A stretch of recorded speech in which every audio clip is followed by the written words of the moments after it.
Doutor Renato Sérgio Lima, como vai o senhor? Tudo bem? Tudo bem, Thales? Você me vai. Que pergunta complexa, né? Mas a pergunta, a gente. Essa é a pergunta, digamos assim, extraoficial, a pergunta paralela, tá? Renato, a pergunta oficial é pior ainda, Renato. É o seguinte: Opa, vamos lá. por que guarda-costas tem mais chances de virar diretor da Polícia Federal? Mas essa daí é sacanagem, a gente deixa para o final depois. Não, Renato, queria começar te perguntando justamente sobre isso, porque a impressão que dá, olhando esse caso específico recente, esse escândalo recente, é que a ABIN é onde os policiais federais vão fazer o que a lei não permite que eles façam na Polícia Federal, né? Que é essa equipe do Ramagem e todos os subordinados dele que foram investigados na semana passada por uma operação da própria Polícia Federal, né? Fala um pouquinho para a gente sobre essa relação, se ela é saudável, porque não é de hoje, né? O Ramagem não foi o primeiro policial federal a chefiar a ABIN, já teve no próprio governo Lula anterior, um O Paulo ex-diretor da Polícia Lacerda. Federal, Paulo Lacerda, né? Um cara de uma reputação altíssima que foi lá para a BIM e foi derrubado na BIM por conta daquela operação Satyagraha em que servidores da BIM fizeram um trabalho policial que pela lei, eles não podem fazer, né? Explica um pouquinho para a gente as diferenças entre a BIM e a Polícia Federal, qual seria a atribuição de uma, atribuição de outra, e se essa mistura de policiais com arapongas pode dar certo.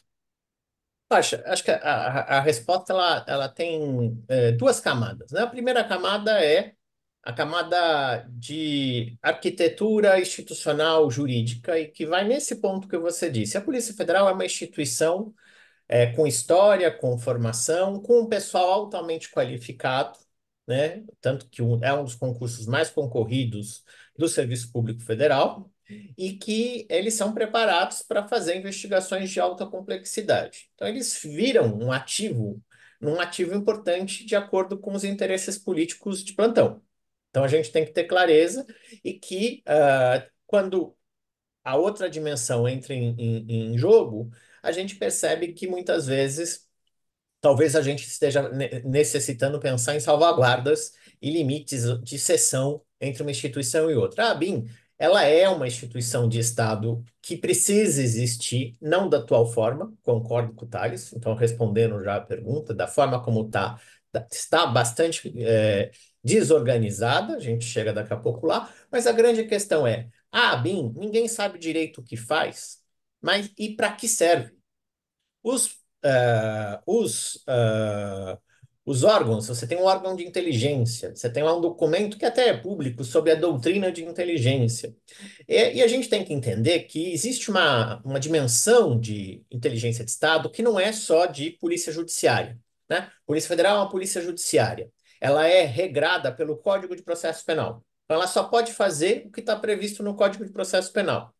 Uma agência de inteligência tem que produzir informações para o tomador de decisão, informações estratégicas, por exemplo, sobre terrorismo, crime organizado, e assim por diante.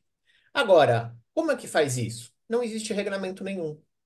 A gente vê em filmes, e é verdade, a CIA não pode atuar dentro do território americano.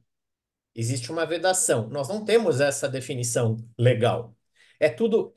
O que a Agência Brasileira de Inteligência pode fazer é aquilo que o chefe manda. Isso é muito ruim. E quem fiscaliza isso? O Congresso Nacional. O Congresso Nacional tem uma comissão mista, né, da Câmara e do Senado, de acompanhamento das atividades de inteligência. E a última reunião que ela fez foi no dia 22 de novembro. Diante dessa crise toda, não foi chamada uma reunião de emergência. E olha que engraçado, se você olhar lá no site da Comissão de Inteligência, em em outubro, nós tínhamos aqui, eu até vou ver aqui para você, vou ler para vocês uma coisa interessante que vai dar muito que assim. ah, Na verdade, foi em maio, não em outubro, que em maio, perguntando exatamente quais são as operações, os usos. do First Mile. Olha, o First Mile que tem sido o argumento para as investigações agora da Polícia Federal, que é um programa altamente intrusivo que diz aonde você está e com quem, e perto de onde, com quem você está. Então, produz isso. Então, a comissão em maio pediu isso, final do ano passado, e o que foi feito disso? E a gente vai olhar aqui, a comissão é formada pelo Ramagem, é formada pelo Eduardo Bolsonaro, e a gente tem todo o jogo político. E aí você vai ver uma outra coisa. Os A investigados fazendo a supervisão de supervisão da quem atividade. vai investigá-los. Uhum. Aí você vai olhar o interesse da comissão, estava no MST, estava em invasões urbanas, ou seja, movimentos sociais, estavam em saber o que, que as ONGs estão fazendo no Brasil e não em ameaças à democracia, por exemplo, não em ameaças de formação, de contaminação do Estado por milícias e pelo crime organizado. Então, assim, a existência de uma agência de inteligência faz parte de quase todas as democracias. Qual a diferença em relação à nossa agência? Ela é altamente regrada e como os próprios servidores da ABIN se manifestaram em carta da semana passada, precisaria haver uma instância de supervisão não só do parlamento, porque senão fica nesse jogo de quem gritar mais alto. Teria que ter, por exemplo, um acompanhamento judiciário. Pode autorizar? Por que que você está fazendo isso? Por que que você pode fazer em território nacional, você pode fazer uma interceptação telefônica? A gente tem que entender que muitas vezes é necessário usar de mecanismos de inteligência. A gente não vence o PCC, o Comando Vermelho, ou a milícia em vários estados, um maior exemplo é o Rio de Janeiro, simplesmente fazendo os caminhos normais de uma investigação. Mas esses caminhos que não são normais também precisam estar disciplinados. Então, se a Polícia Federal tem um limite do Código de Processo Penal, porque ela é uma polícia judiciária, ela tem que produzir provas para que o judiciário aprecie e julgue se a pessoa é culpada ou não de um crime, a agência de inteligência não necessariamente, ela precisa trazer informações para tomada de decisão, mas não é qualquer informação. Não é explorando o opositor, não é investigando, invadindo a privacidade. Tem que ter limites. O problema é que a legislação brasileira não pôs limites, e aí tem uma coisa grave que a gente percebeu até alguns anos atrás, se eu não me engano, até 2017, o uso desses softwares tipo First Mile, esses softwares de intrusão que viraram, era algo muito restrito às polícias judiciárias.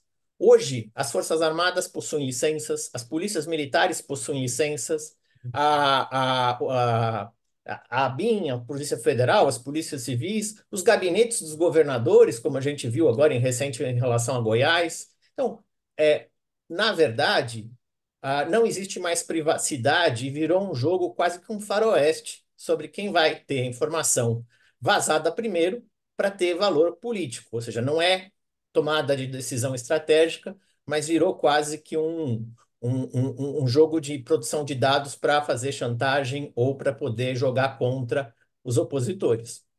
O que me chama a atenção, Renato, é que, além de tudo isso que você falou, que é absolutamente fundamental, quer dizer, não tem uma legislação que regulamente as ações da ABIN, estabeleça objetivos e dê os parâmetros pelos quais ela pode ser cobrada ou não cobrada, etc.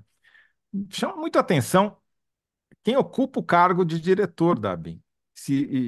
Não mudou nada em relação à época do SNI, porque não é um cara que foi formado lá pela escola de informações, de um funcionário de carreira. Na época do SNI eram generais, né?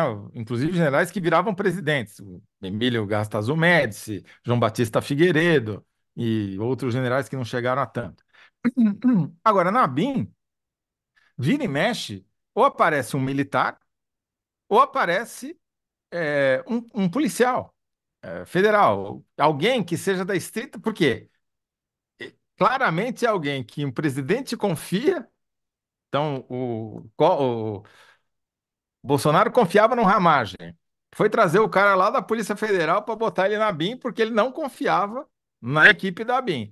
E o Lula faz a mesma coisa. Vai trazer o ex-diretor da Polícia Federal, né, que da gestão dele para ser o diretor da ABIN, porque ele não confia no pessoal da ABIN. Ora, se a gente não confia no pessoal da ABIN, por que que mantém a ABIN? Essa é uma boa pergunta, porque se a gente tem que recorrer a pessoas de confiança, e no caso do atual diretor, é uma pessoa de extrema confiança do presidente, o Luiz Fernando Correia, agora, toda a polêmica foi no momento que ele trouxe para a equipe, né, o Moretti, que teve postos importantes na inteligência do governo Bolsonaro, a gente percebe que falta limites sobre quem pode ocupar essa função, né? Que era no